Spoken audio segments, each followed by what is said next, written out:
Hi, everybody. This is Erica Mello, along with my wonderful co-host, Susan Clinton, and this is episode number 182 of Tough to Treat.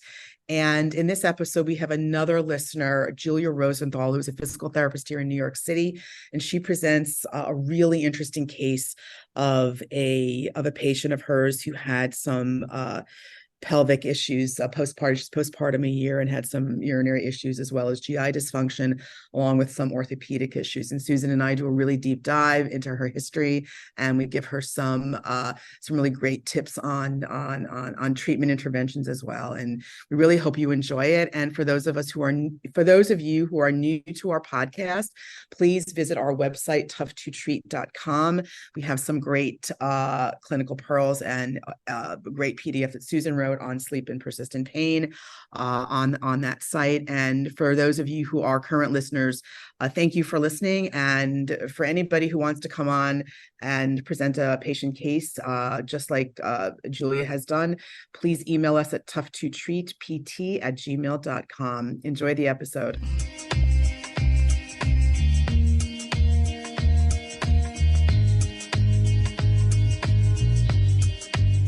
Hi, everybody. This is Erica Mello and Susan Clinton, and welcome to episode number 182 of Tough to Treat. And we have another special guest today, a fantastic physical therapist from New York City named Julia Rosenthal. And she has apparently a very interesting case for us to give her some feedback on. And we all hope you guys are really enjoying listening to other listeners versus Susan and I every week. I think it's nice to have some dialogue back and forth with other listeners. So if any of you want to be on, like Julia and Megan Barkley, who was a couple of weeks ago, please email us at toughtotreatpt@gmail.com. So welcome, Julia. How are you? Introduce yourself. She's a fellow physical therapist here in New York City. Hi, thank you both so much for having me. I'm really excited about this. My name is Julia Rosenthal. I am a pelvic floor and orthopedic physical therapist here in New York City. And I have a practice in Dumbo in Brooklyn called Empower Physical Therapy, where I see a broad range of clients with both pelvic floor concerns as well as regular orthopedic concerns. And I'm really excited to share one of them with you guys today. Awesome. How are you? Susan, how are you? We were I'm just good. promoting the rain here in New York. It's not raining where you are, right? No, I was gone for a couple of weeks out in Arizona, the Grand Canyon and Lake Powell, doing some fun things, but I'm back up north and the colors are changing. We're going to be peaking colors this weekend. So at the time of this recording, it's the first weekend, moving into the first weekend of October, and up in Sault Ste. Marie, Michigan, that is prime time for colors for us. So very jealous. So yeah, awesome. Julie, you want to get right to it and give us some background? Sure. Hold on, let me pull up my notes here. Okay. So I will say right off the bat that I have seen this client about 3 times. I'm in Brooklyn. She lives on the Upper West Side. It is difficult for her to get to me. So we're sort of touch and go a little bit, which is sort of influencing the amount of time that I got all of this information over. So there's a lot of detail here in the history, but I did get this kind of over a couple of visits. So here we go. She is a 42-year-old female. She is a personal trainer and a health coach in New York City. And she came to me with a chief complaint of symptoms of prolapse, urinary frequency, and intermittent urinary incontinence, and what she was calling fecal smearing, but I will explain what that actually means in a moment. She had given birth in August 27th, 2022. So she's just about a year postpartum when she came to me. And those were her main symptoms. She had said that in her pregnancy, she had some urinary urgency in the beginning, and she had been given some advice to do some Kegels, which she had done, and it made that worse. So she stopped doing it. And then the frequency got better. But then towards the end of her pregnancy, she felt like she was going every 20 minutes and was really struggling with that in her pregnancy. And also told me she had had the frequency before she had ever been pregnant. So this is a long-standing thing. The other thing that she was really complaining about was a lot of GI issues. So we really got into it with that because I wanted to understand what she was actually experiencing. She, at this point, is having hard, compact stools most of the time. She's still able to have some bowel movement every day, but she feels like they are incomplete. And then in between those times, sometimes she'll have what she described as a soft serve consistency bowel movement, and she's wiping and wiping and wiping when that is happening. And that is what she's describing as fecal smearing. So she's not actually finding stool on her underwear. She's just having this kind of like, I can't feel clean experience. She also had a lot of digestive complaints. She said that there's always like a baseline level of feeling bloated all the time. And she has a lot of food sensitivities. She has been on quite a journey with the gut stuff. Do you want me to go ahead and just give you all of those details? Yeah, sure. Go. Okay. So she's worked with a variety of different functional medicine people. And even she turns out by total chance that she and I did the same year-long functional nutrition coaching program, which she did just to get some answers for herself. And she has done all kinds of elimination diets, different types of diets. I have a list of all of the ones she tried. She tried the low FODMAP diet. She did a Candida protocol. She did a low sulfur diet. She did an antihistamine diet. And she said that of those, she felt some relief with the low FODMAP diet and significant relief with the Candida diet. But generally speaking, and this goes for the FODMAP diet, at some point, even when she was on that diet, her symptoms came back, even before she had started bringing stuff in. And with the Candida diet, the timing was such that she had just met her now husband, and she kind of just like went off of it all of a sudden. And all of her symptoms came back after that.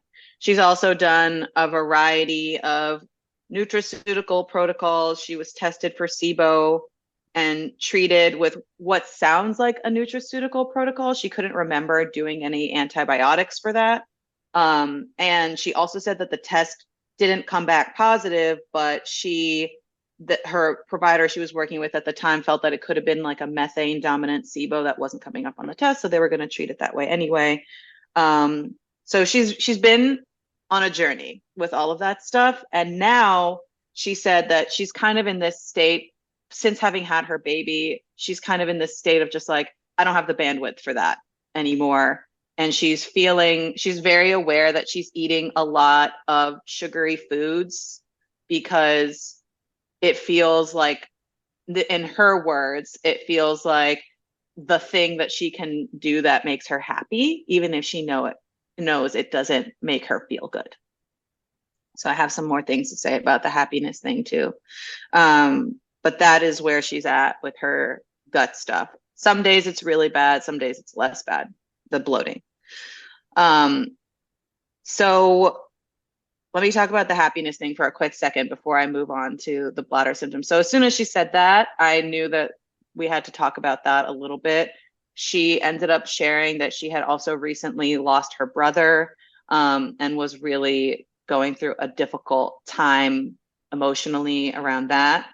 And was really feeling like she basically just like worked, took care of her baby, and just like tried to exercise, but wasn't getting the same joy out of it that she used to, and was really couldn't identify anything she was doing for herself.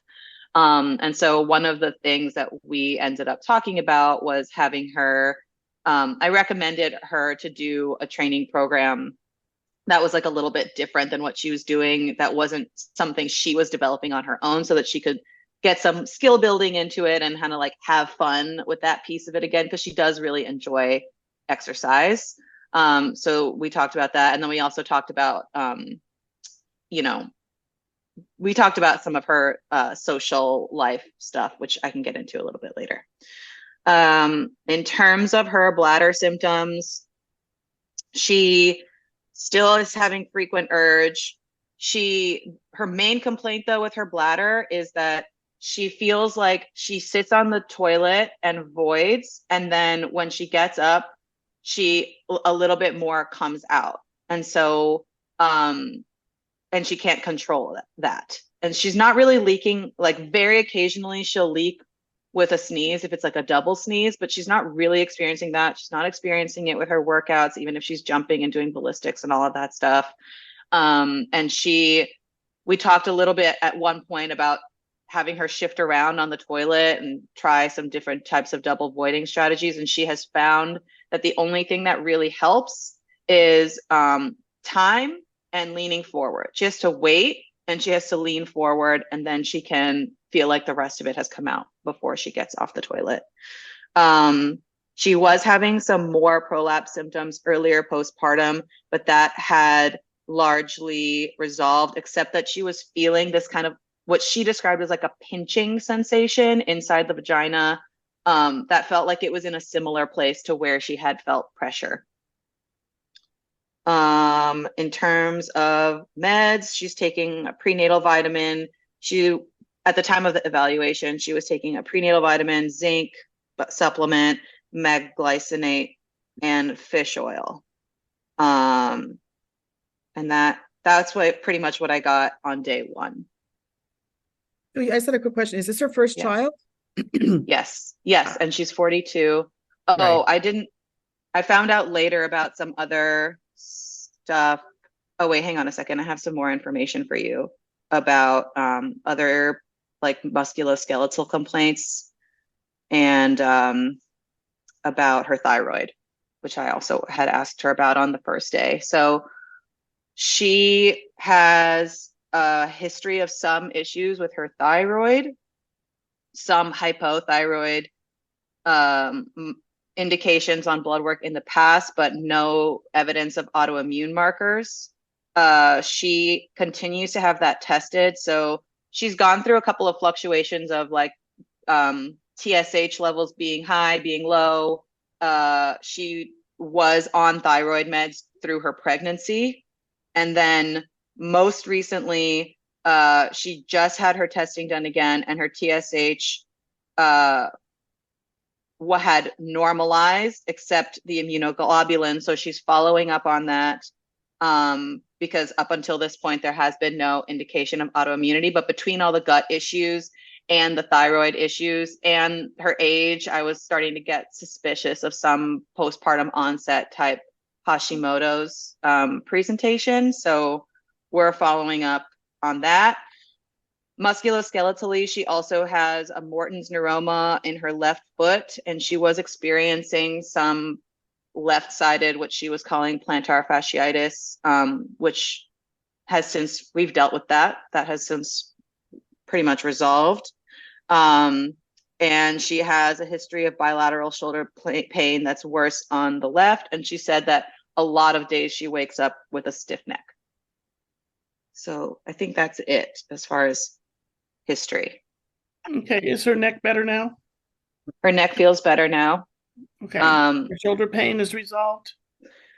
Shoulder pain is not 100% resolved. And I think my feeling about, I didn't get into my assessment stuff yet, but she's pretty limited in her thorax. And so my feeling is that the shoulder pain keeps cropping up because she keeps trying to do things overhead and she just doesn't really have the range right now.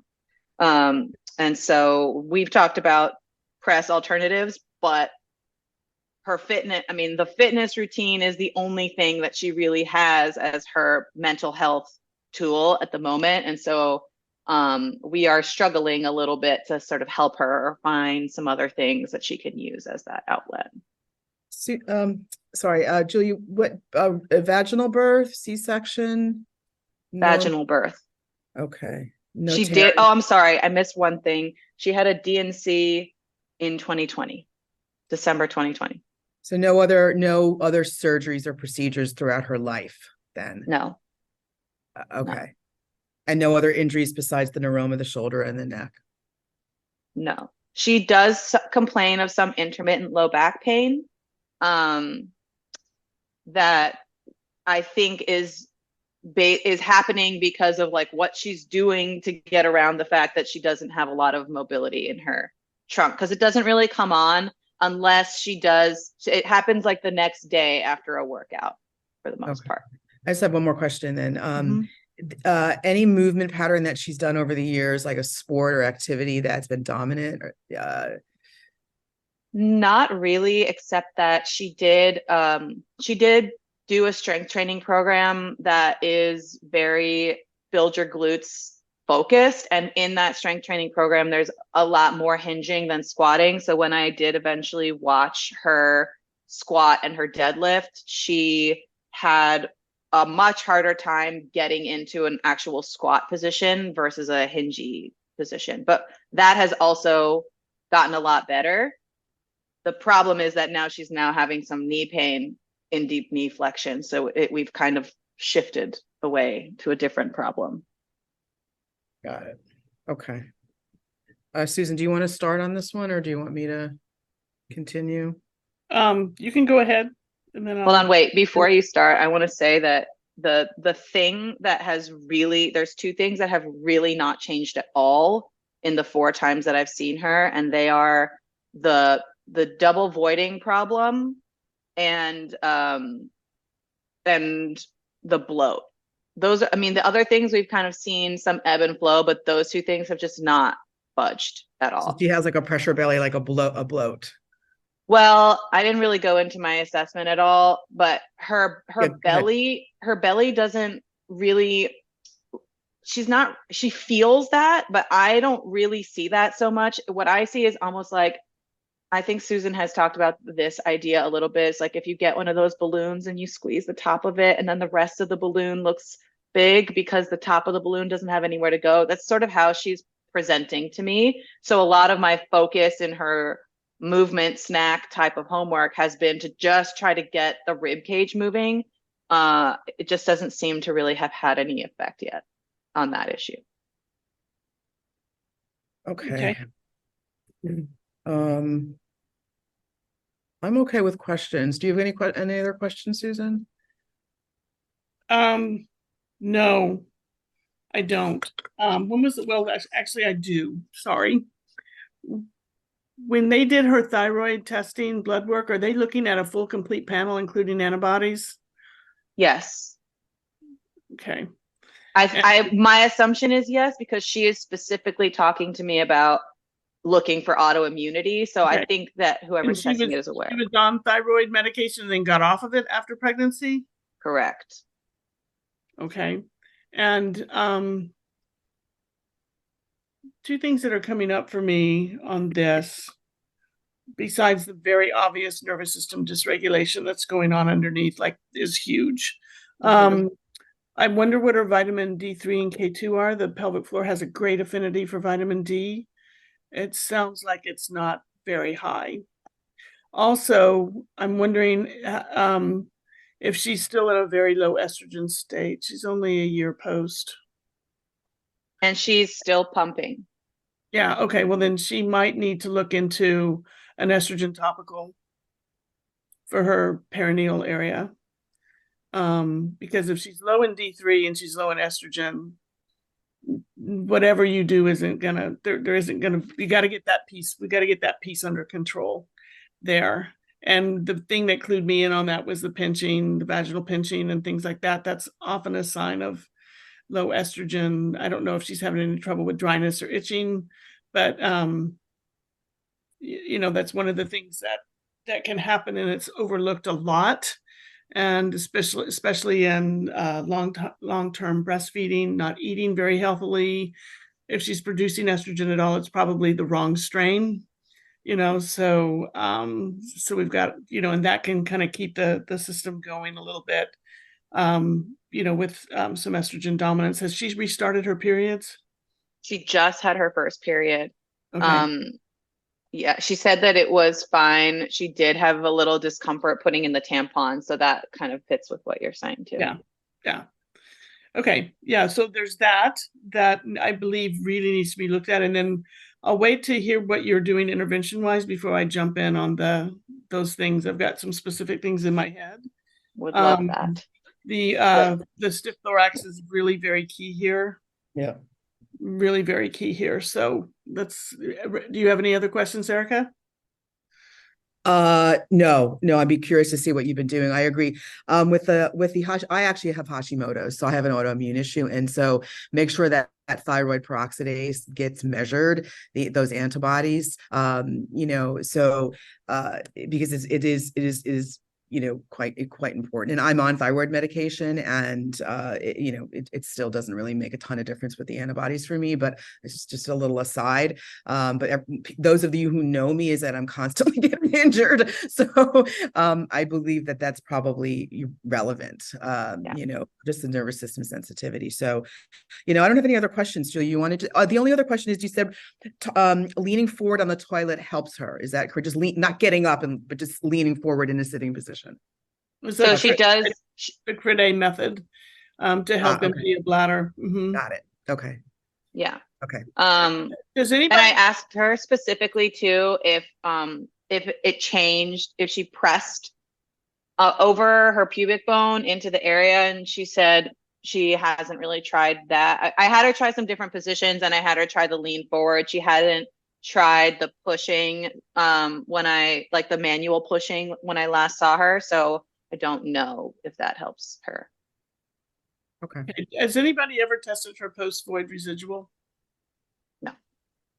That might be something to put in the back of your head. I don't know who in the area is doing ultrasound, RUSI, but maybe you could partner with them and have her void, and then hop on the, test her before and after voiding with the ultrasound, the bladder. Mm-hmm. That's just a thought without having to go all the way back to urology to do all of that. But did you want me to get into assessments a little bit? Yeah. The key thing here for everybody listening, of course, for everybody who knows me, is that behind every type of urinary thing like this is always a GI driver every single time. And there's definitely a big one here. This is somebody who's been chronically constipated for a very long time. Yes. And she did have a food sensitivity test done, and I'm not even going to tell you the list of all of the things because it was insane. Nobody should be doing those types of testing on these people, because everything's going to light up. Right. And there's too many false positives, and it leads to a lot of disordered eating. So yeah, I agree. There's no reason I would just put that to the side. Like that's not going to be helpful here. Right. Yeah. So Julia, why don't you continue and let us know? I agree. I also think the thorax, people who know me, for the orthopedic therapists out there, this is something, that they're very intimately related, right? We always talk about the foot, the GI system, the pelvis, the thorax. So why don't you continue, Julia, and let's see what you've done. So assessment wise, I just felt her breathe. I felt her breathe in different positions. That was sort of my first clue into the thorax lack of expansion thing. She also, I just, in standing, you could just kind of tell she was just kind of slumped in the front, and it had really no anterior expansion around the sternum. So she's just not expanding really in any direction around the thorax. And it kind of contributed to her squeezed balloon look to be that way, which changed when I put her in supine. In supine, she's still really, in hook lying, she still really didn't breathe into any parts of the rib cage, but she did get a little bit more relaxed around the sternum and had she was a belly breather for sure. So we started working on that a little bit. And then when I watched her try to do, I had her try to do a couple of different abdominal exercises in that position just to watch what would happen.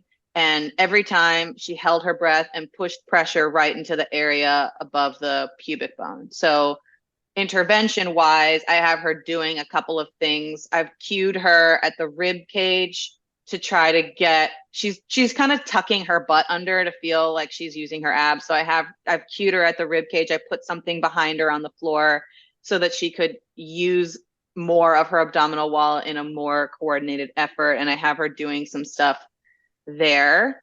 And then I also looked at, because of the shoulder complaints, I looked at her overhead reach at the wall and like a wall angel. And I looked at her shoulder internal rotation on both sides. And all of it was limited. Her internal rotation was painful on one side. On the right side, it was painful.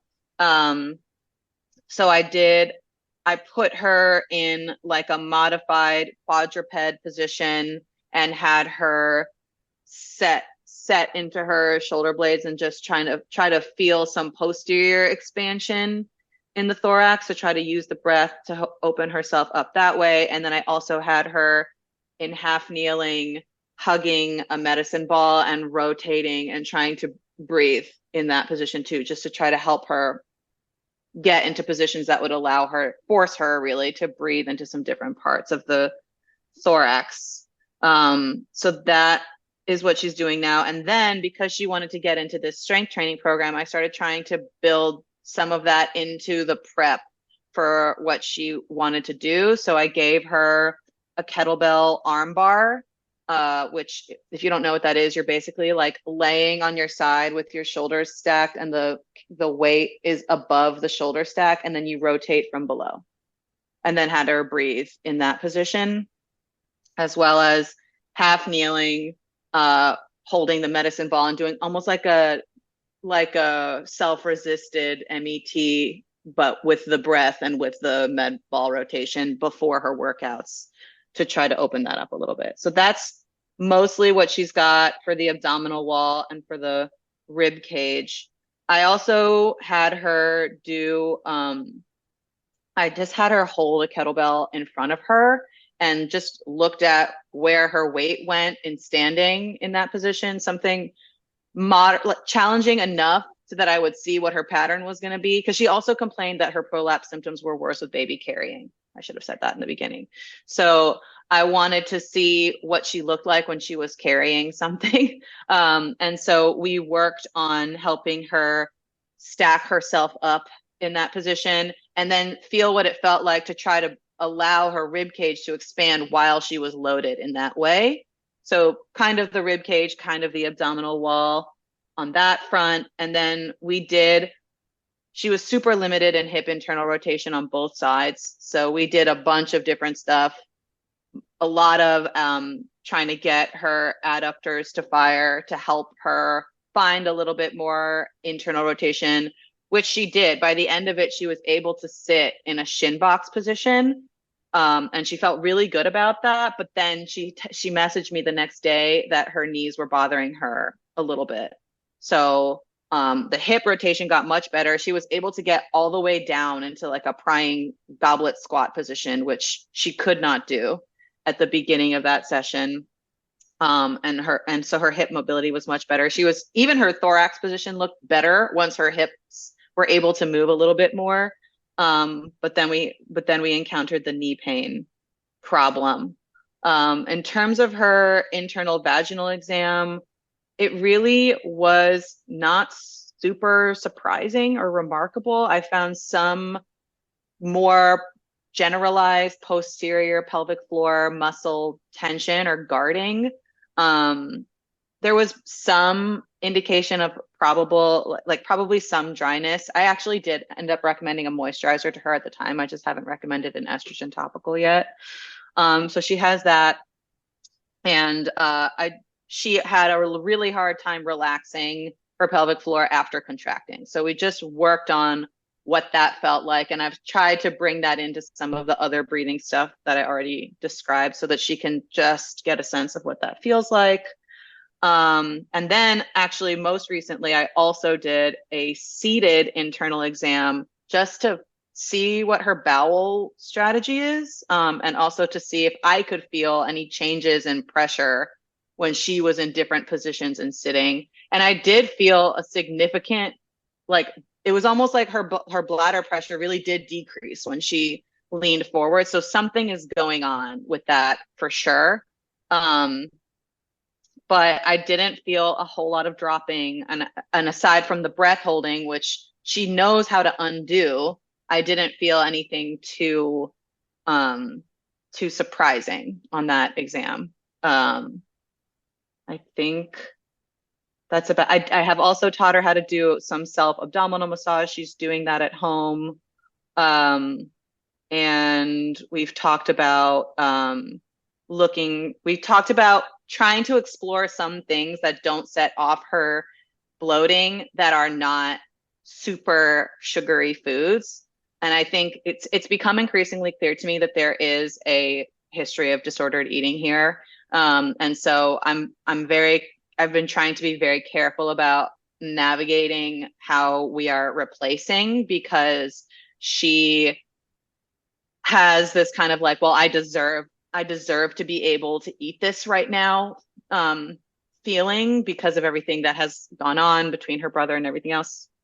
And so we're really struggling with trying to find some lifestyle changes that feel available to her. And we also talked about, she feels like she doesn't really have a social circle right now. So we talked about trying to get some date nights on the books with her husband, because he feels like a consistent person in her life that she can reliably plan things with. So that is where we are. That's all encompassing. That's great. I just had a couple questions on the objective.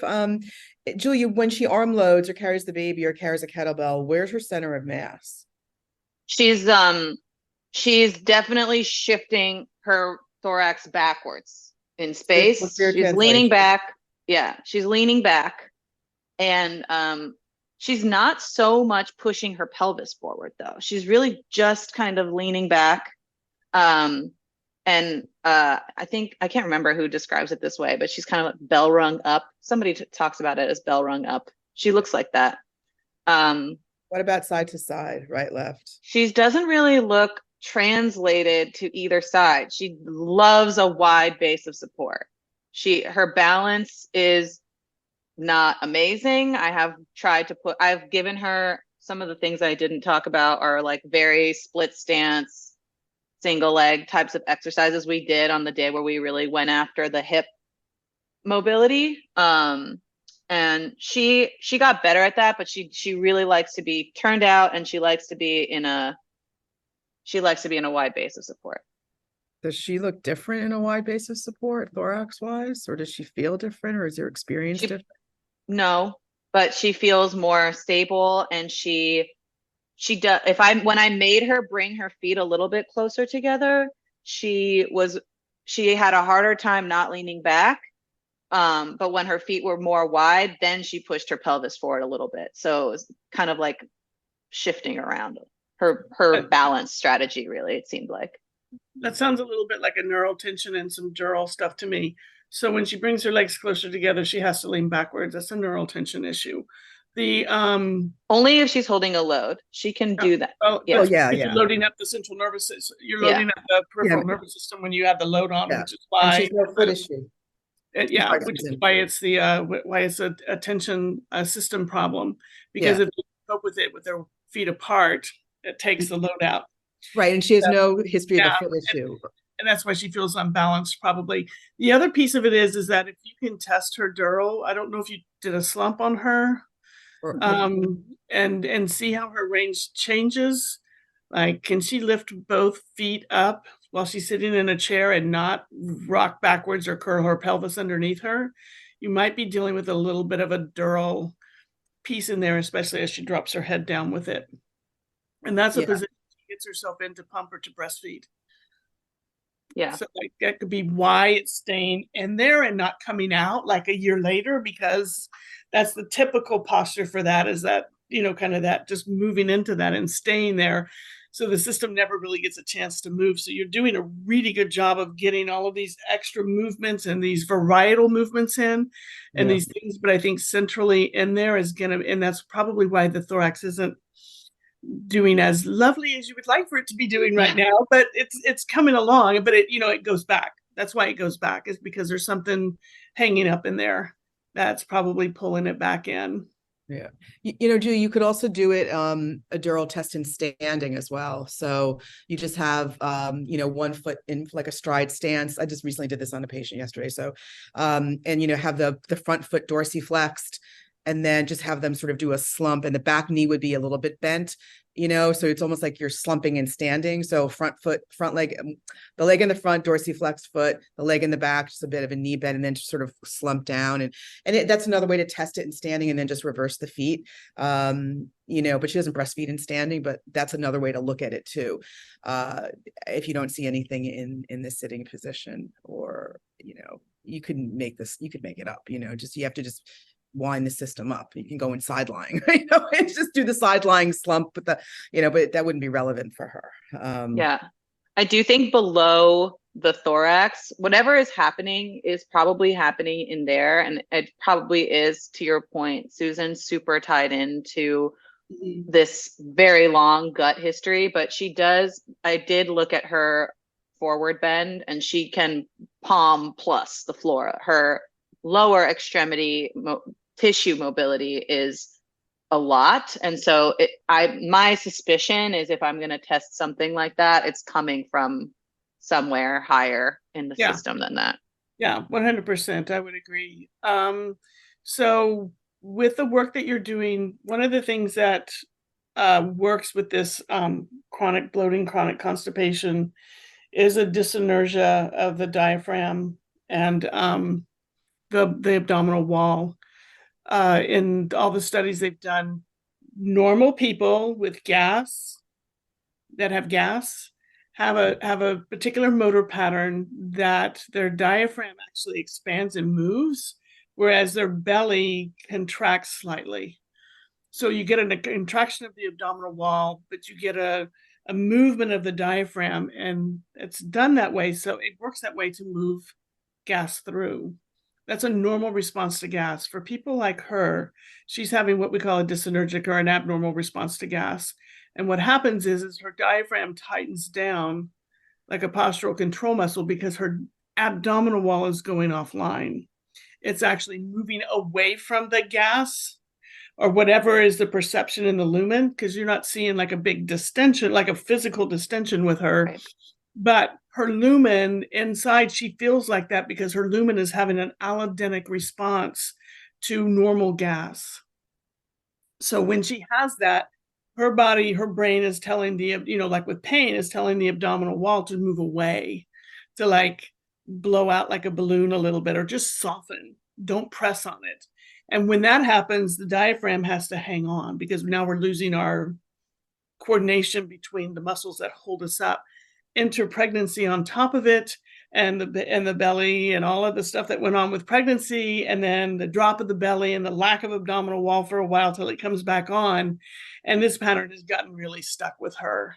So one of the things that you can do to really kind of begin to help get that 360-degree breathing, through the diaphragm, is have her, what I usually do with people like this is I have them really relax their belly completely. And I start them off in quadruped or sitting, where they can really let go of their belly, like all the way. They don't like to do it because our culture isn't about letting our bellies go. It's about holding everything in.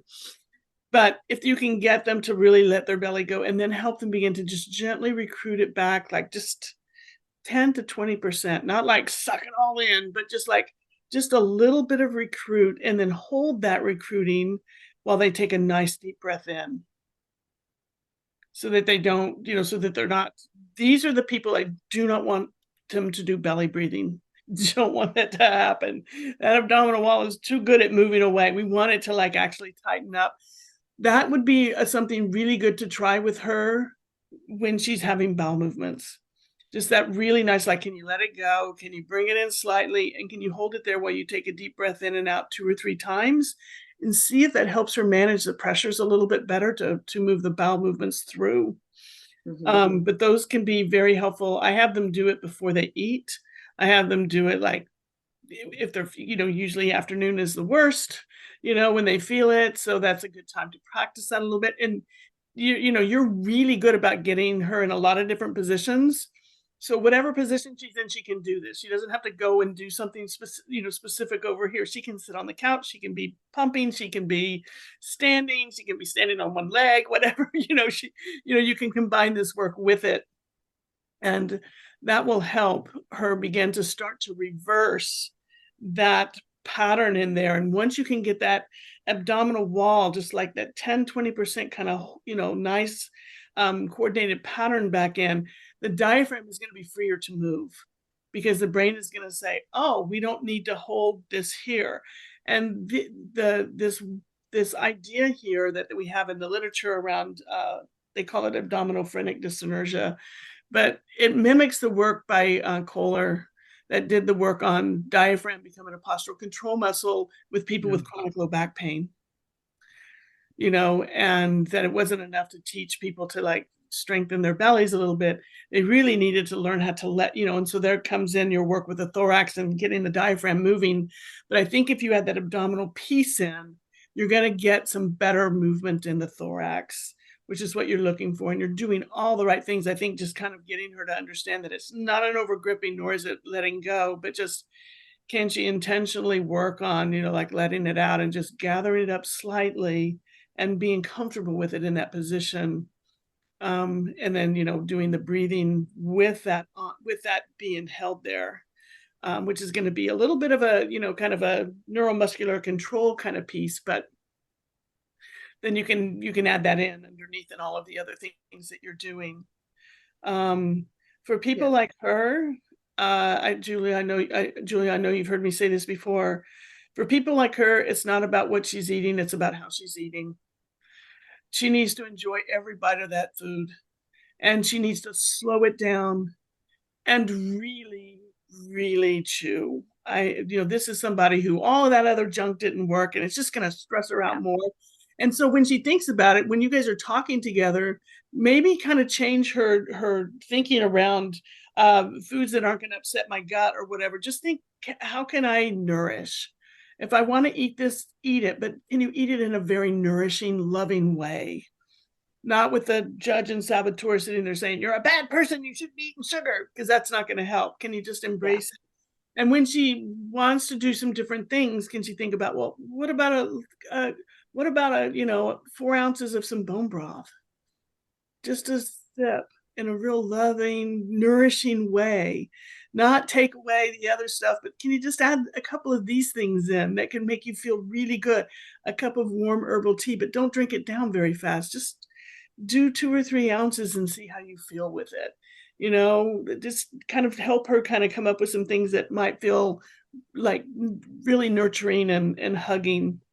And then, of course, I don't need to talk about sleep. We all know that with a new baby, it's difficult. If she can optimize her sleep between 10 and 2, whatever she can grab in that hour, those hours are going to be her most optimal way of getting a deeper sleep, which helps with, the baby's going to wake her up. I get it. She's going to have to get up. I totally buy it. So if she can optimize some time between that 10 and 2, time frame, closer to 10, 11, 12, that can help her. At least her brain will at least feast on a deeper sleep at that point, because that's where the human growth hormone drops in. And then, of course, she may have to get up and feed or do whatever, and then go back to sleep. But if she can optimize that, that can help.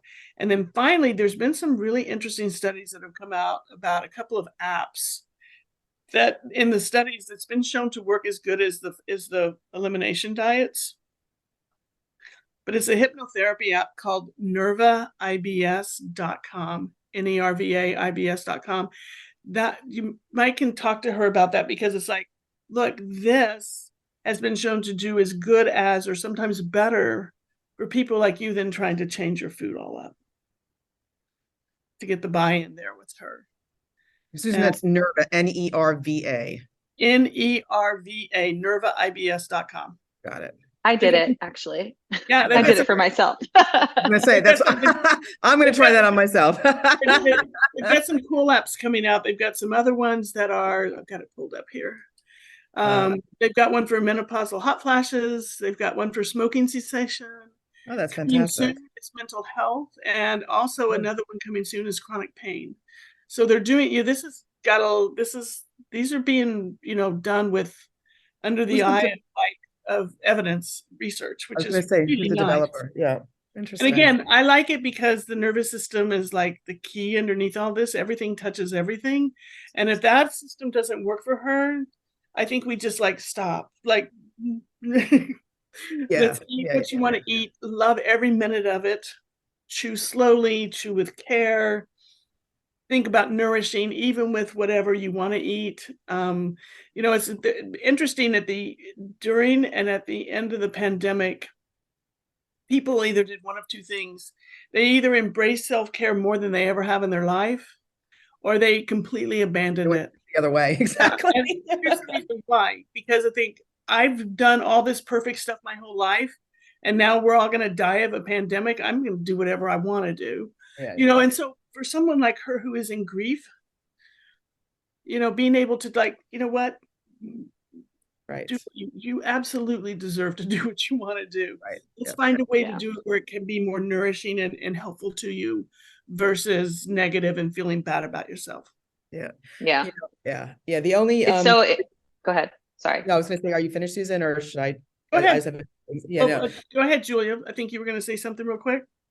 Oh, I was just going to say it's so, and obviously I've heard you talk about a lot of these things, and like having done this curriculum that I did, I've learned about so many of these things, and it's so interesting to try to coach somebody through it who also did that. Yeah. I think things like Nerva will be helpful in the way of like, look, here's this thing that encompasses a lot of the things that you already know, but is not, you don't have to be in charge of it, Right. It's guided, it's a guided way of changing our brain patterns so that we're not looking at things the same way and having the same negative experience. We can look at things in a different way and begin to shift to where the serotonin and the dopamine and the endorphins actually live. And those are some key things for really righting the ship there and making it, she may continue to be somewhat constipated, but maybe she'll get happier too.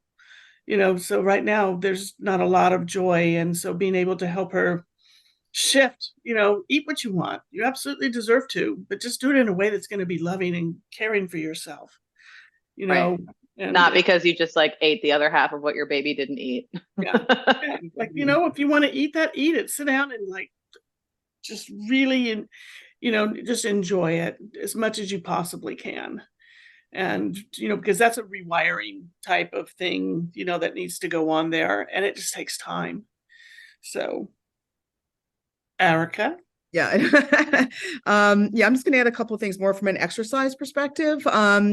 So in terms of the posterior translation of the thorax is 360, and I believe that she probably is fairly centered right left, because I know that you look at that, Julia. So, but remember that it is 360, and with the rotation that you're doing, think about, you're doing the sideline kettlebells. Just think also just about, because she's got a shoulder issue. So when someone has a significant posterior translation, they're going to have a really limited neck and shoulder, as we all know, right? So another way of inducing rotation is doing unilateral arm work, like you're doing it in side lying, but maybe try something in sitting and just having her do like, especially even though she is in like a sort of a posterior translation, have her do something in either in sitting or in standing, just doing like a arm lift or a punch in front that induces rotation via alternating arm movement. That's another way to do it without actually having them rotate their trunk. It's just an easier way, and more of an open chain type thing. That was one thing I would suggest, and you can do that in with a wide base of support, or a split squat, or a split stance position, like you mentioned doing some split stuff. The one thing I would mention on the toilet, I don't know, I know Susan and I often talk about these Franklin, these orange balls. Have you seen them at all? You've seen them, right? And yeah, so sometimes I have patients who have issues in their thorax, or I believe the thorax is the driver. I have them put the balls under their arms, their armpits. And so instead of like that you don't want them to squeeze down, but just have them so to give themselves some space. So it's something you may want to try with her on the toilet. It's just something to try. You can see how, because you have to squat to sit, so you can actually watch how she does it in a squat, because that'll give her a little bit of decompression up through there. I love those balls, those orange balls. If she doesn't have them, which she probably doesn't, I always tell patients just to put like a rolled up arm, like a washcloth in there, but try not to squeeze down. It's worth a try to see if it does help. And then also with the what I also would do is I would have her do kneeling wall squats. So I would have her face the wall and put like hands on the wall. You may want to check, Julia, in the same way that Susan and I have talked about normal, narrow, wide, and standing. You may want to just see what she looks like on the wall with a normal, narrow, wide arm width. Because when she's carrying the baby and everything, it's more of a closer, narrower arm width. It's not like we walk around with arms wide, we don't. But sometimes that also for show a neural tension piece as well. But sometimes if they're if they look non-optimal, or they're experiencing something they don't want to experience with a narrower base, you obviously want to sort of look up, right? Which you're doing anyway, okay? But the kneeling wall squat, it's almost like a squat, but you're kneeling and you're just doing a hip pinch. You're getting that decompression in the thorax. So that's something, because you're doing a lot of wonderfully loaded things with her. But this may be something that would help her. And also with the breathing that Susan mentioned, it's another way to sort of elongate the system. I do that a lot with patients. I actually had a similar patient to who you're discussing. I had some years ago. Actually, she didn't have the GI dysfunction that your patient had, but she had like a diastasis, and she had bloating, and she had neck issues, and she did pretty well with like a lot of like the decompression stuff, like the down dogs, the child's pose, things like that Susan and I have talked about a bazillion times on the podcast. Sort of that's where I would start. And the only other thing I would mention is that you may have done this already. I know you've only seen her a few times, but sometimes the brain needs to learn how to do easy things first. And even though she's lifting a baby who's probably, probably doesn't weigh a ton right now, but is growing, right? They need to do like very unloaded things like the TheraBand that we talk about, wrapped around like a yellow TheraBand wrapped around the forearms, and just supine, hook lying. Try skull crushers, chest press, shoulder flexion. Very, very easy exercises with high volume for that endurance piece, but also so the brain understands that it needs volume at lower level of exercises, so it can move forwards with all those wonderful things that you're doing with her. And so it just trains the brain in a I don't want to say easy pattern, but a more optimal pattern. So when she starts to load and carry, she's already carrying the baby, that it may help her move more optimally, is what I'm trying to say. Yeah. Do you have any questions on any of that?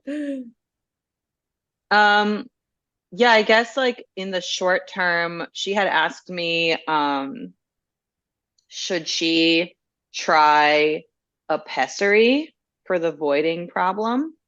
And I said, I don't really know that will help you, but there are some cheap over-the-counter options. So if you want to try it, and let's find out. I don't know. And so she said she was going to do that, but I'm just kind of like, with given her presentation, I'm kind of like, I don't know, maybe it'll help just because of some kind of like neural feedback thing or something, but I don't really think it's going to solve the problem. But I think it's really bothering her. So I'm looking for things that, at least in the shorter term, I can try to recommend to her so that doesn't happen. So I would work with the estrogen topical, or even can't think of the word, DHEA topical, like Jolva or something, for a month or so to see it. I mean, she needs to do it for longer than a month, but she should start seeing some changes if she's consistent with it. you know, Okay. part of the issue that she's having is her tissues are thin. And that's probably what's Yeah. going on with her bladder as well, besides the driver of the constipation behind it. I don't know if she's ever tried any D-mannose, just, the cranberry extract.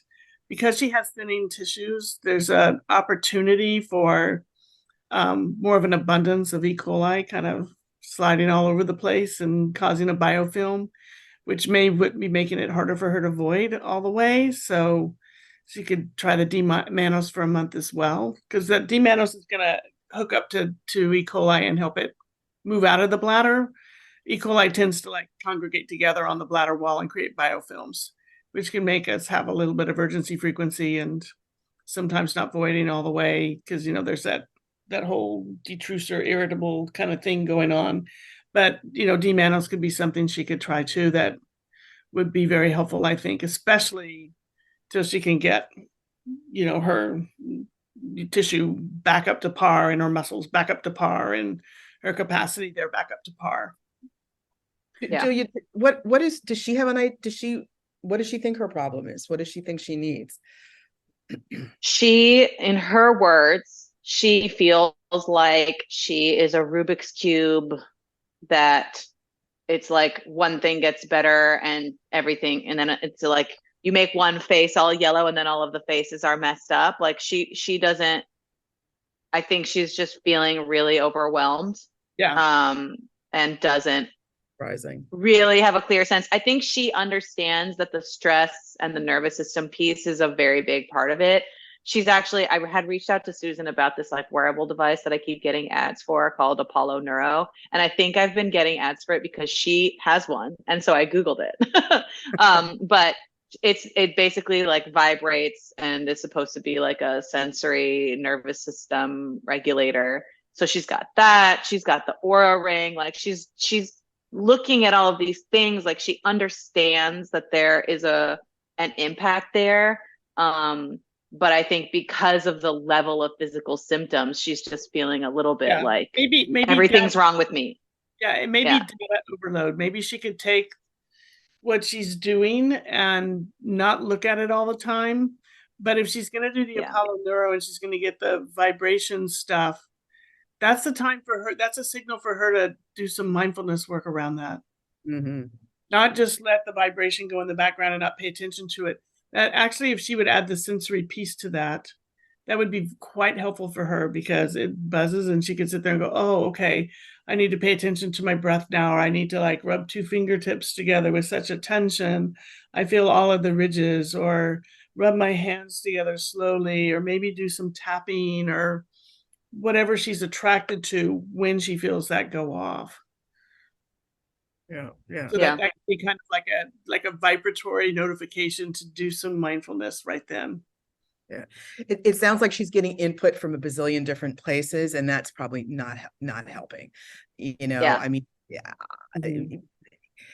my advice is, if you can, you try to keep it really simple. I mean, we're throwing out a ton of stuff on this episode, but with people who she's just had the baby and she's just on sensory, as Susan said, sensory overload, and just keep it very simple. And if she just does squats or just pick out something, I always ask my patients, what do you feel you need? And if you get that sense that she's doing this and this and this, that's not what she needs. It's the opposite. And well, that's why I'm hearing her that the exercise is very important it's like an identity thing too. I mean, she's a personal trainer. She has to be doing it. And so I'm trying to make anything that I give her is kind of just a little bit towards that. It's we're talking about how things might look in this program, or one thing you can do before and after, rather than trying to also make her own thing that is from me for that reason. Because it's just she can't handle it, Right. No, the other thing though is she needs to look back and celebrate. You've made some great changes with her, rather than kind of considering the bleakness ahead. It's every time you see her, what are we celebrating? Because there's a lot there to celebrate. From what you told me, where she started and where she is now, there's a ton. And to recognize it and to celebrate it helps her see and move forward, because it's Oh, yeah. Well, I'm not celebrating because I'm not perfect. Well, yes, but these are the steps on the road to get you there. And you have to celebrate them because otherwise you just keep kicking the goalposts down the field and you never really get there. So, that I think that'll help her too, is like meet her where she is, like you've done. Eat the food you want to eat, just do it in a different way. Do the things, add this breathing in, whatever, exercise, do your thing. But let's also examine how far you've come in just 4 visits. Totally. And exactly. And just don't underestimate the power of grief. And I know you know this. I mean, we've all had loss in our lives, and it really does, make a huge difference in somebody's presentation, so to speak. And it sounds like she has come a long way. And, as therapists, people were like, oh, you give exercise, but we're here to support our patients. We're here to, to support them and empower them, for lack of a better word. But we're also here to help them make wise health decisions for themselves. Okay. And I think in the end, you are doing just that. And this patient's not easy, I will admit. I'm glad you brought her on because this is a tough case. And when you have patients like this, it's never one system. Right, Susan? It's always the interplay of the nervous system, the GI system, a musculoskeletal driver, or there's not one driver here. They're all intertwined. And I think the only thing I would just add here at the end is just each driver will come up at a different point in her life, and it may be coming up now because it's a GI and she's postpartum, but she is a personal trainer, so she needs that movement piece. And I think it's up to us to determine what is the primary issue at this point right now. Yeah. And those are my final thoughts. Did that help you, Julia? Did coming on help you in listening to all? Yeah, definitely. I think I have been so focused on the thorax that I need to take my attention to the abdomen a little bit more. And that even just putting her in that category is really helpful. So I have some good new things to try, and I'm looking forward to doing that. Good. Keep us posted. It always helps to talk things through. Always. Yes. Well, that's why we created a podcast 5 years ago. Right? Exactly right. Julia, okay. Thank you so much. And just really quickly, where can people find you? People can find me on Instagram at Empower Physical Therapy with underscores between the words, and on my website www.empowerpt.nyc. Awesome. Thank you, Julia. Hey, we'll pop those into the show notes. And thank you, everybody, for joining us. And as Erica said, if you want to come and talk through a client, it's our email, toughtoTreatPT@gmail.com. toughtoTreatPT@gmail.com. We're here. Waiting.